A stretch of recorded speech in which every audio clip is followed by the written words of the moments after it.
Did you know that on Black Monday 1987, the stock market fell by over 22% in a single day?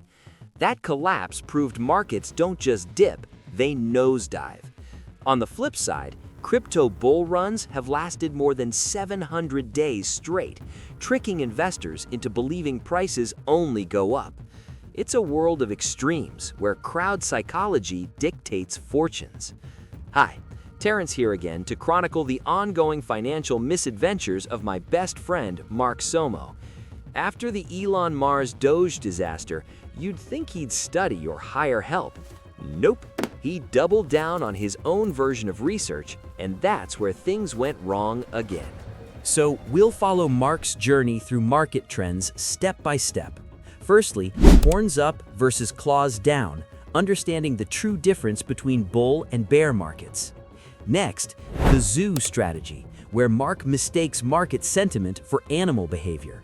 Then, the mauled portfolio, when ignoring the trend leads to fast losses. After that, zoology versus technical analysis, separating real market signals from imagination. Also, the chicken emerges, how fear replaces confidence after a bad trade.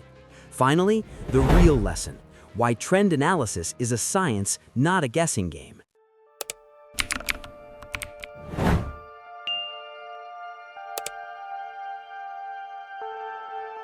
The two bosses of trading, the bull and the bear. A bull market is like a giant party. Prices climb, confidence grows, and everyone feels rich. Bulls attack upward, so rising prices equal bull market. A bear market is the opposite. Bears swipe downward. Falling prices equals bear market. It's like climbing a slippery slope. You keep sliding down no matter how hard you try. Mark's solution? Terrence, I need to study how these animals behave to understand market sentiment. Spoiler, animals don't give financial advice. And that terrible idea? It didn't stay an idea for long. It became a full-blown plan. Mark dragged me to the zoo, straight past everything, directly to the bull enclosure.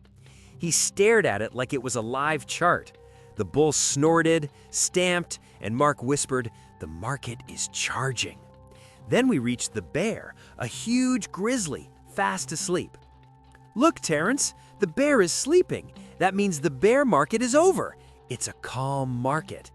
The problem?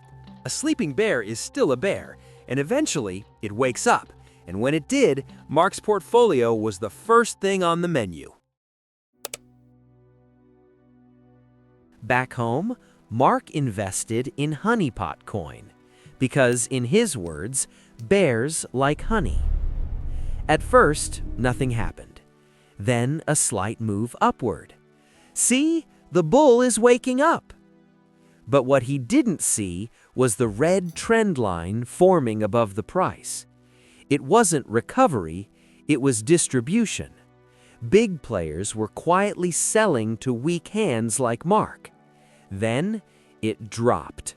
Fast. 10% gone in minutes. Support broke. The screen turned blood red. Mark froze. The market didn't care about his zoo research. It followed the trend. And the trend wasn't his friend.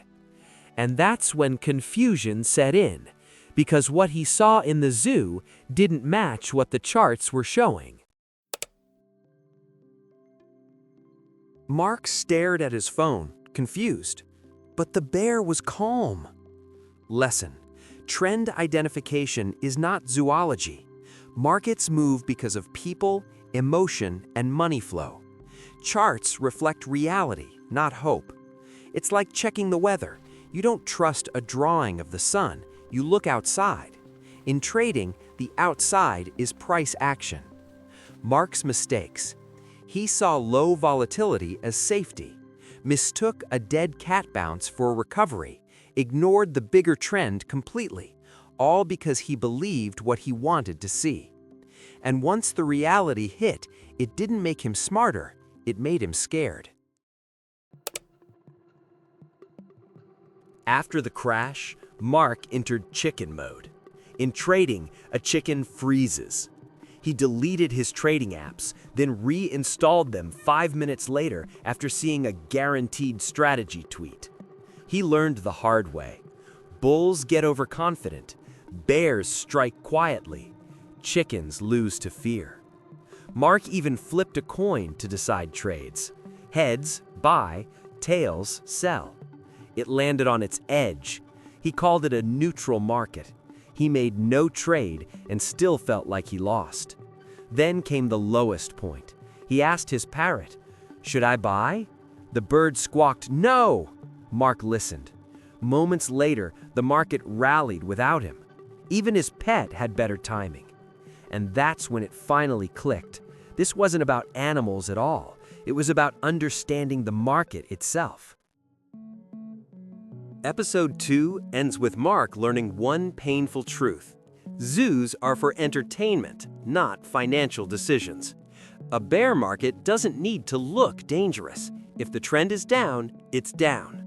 Finally, Mark started improving. He watched tutorials, practiced chart reading, and accepted that the market is always right.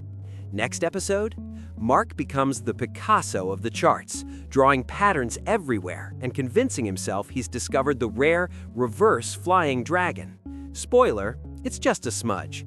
Get ready for episode 3, Analysis Paralysis, where too much information becomes the real problem.